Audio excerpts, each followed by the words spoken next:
magaalada Laasqoray oo laga dhoofiyo fardaha dhulbahantaha.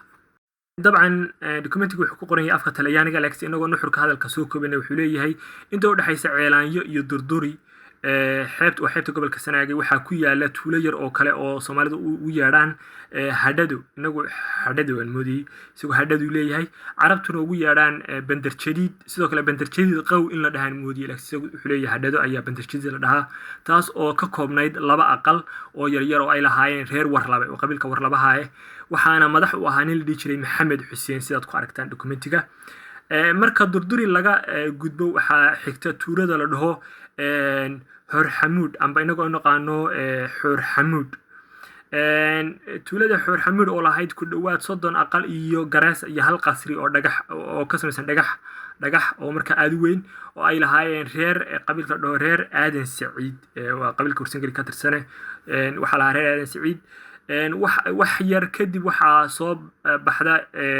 hadda hore socod xilay waxa soo baxaya tuulada qaw tuulada in sheegay dabcan tuulada qaw oo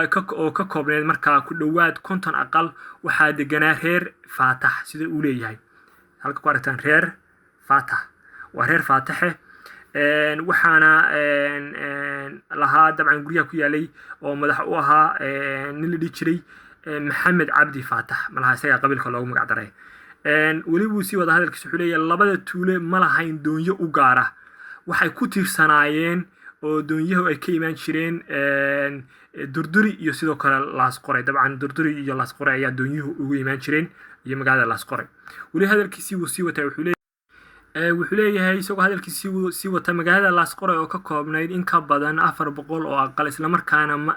ahaan jirtay meel aad u dad badan ayaa sanadihii ugu dambeeyay si weyn u lumisay dhaqdhaqaaqeedii ganacsi gaar ahaan dhoofinta xoolaha yaryar sida riyaha idaha iyo gaar ahaan fardaha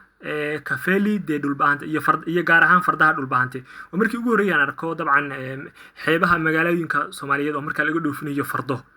dabcan badi waxaad ku arkaysaan xeebaha gobolada waqooyi oo dabcan ganacsi la lahayd Hindiya iyo Cadan oo marka ganacsiga waxa kamid ahaa ay ka dhoofin jireen dalaga waxa kamid ahaa sidoo kale xoolaha nool geela adhiga lo'da iyo maqa iyo hargahooda laakiin si fardo laga dhoofiyo xeebaha Soomaaliyeed sida xeebtan Laasqoray ay sheegayaan fardaha dhulbaante laga dhoofin jiray waa markii ugu horeysay dokumenti aan ku arko okay wuxuu leeyahay marka iyo gaar ahaan fardaha dhulbaante marka Laasqoray laga dhoofin jiray waxa halkaas ku yaalay laba masaajid oo yar yar oo dhagax iyo oo dhagax ah iyo afar qalcadood oo waaweyn mid waxa lahaa Nuur Cabdalle oo qalcadahaas mid waxa lahaa Cawar Maxamed Cabdi sadalka ku aragtaan labada kalena waxa lahaa nin la dhigi jiray Ayal Cabdi Salah dabcan halka Salah waa Salah oo filaya marka wuxuu leeyahay waxa lahaa labada kale qasri mid kamida Ayal Cabdi Salah okay kuwaas oo dhamaantood ka tirsanaa laanta Ugayslabe ee Warsangeli dabcan Ugayslabe waxaan leeyahay Warsangeli wada dhashay isagu wuxuu leeyahay Warsangeli kuwaas oo sidoo kale lahaa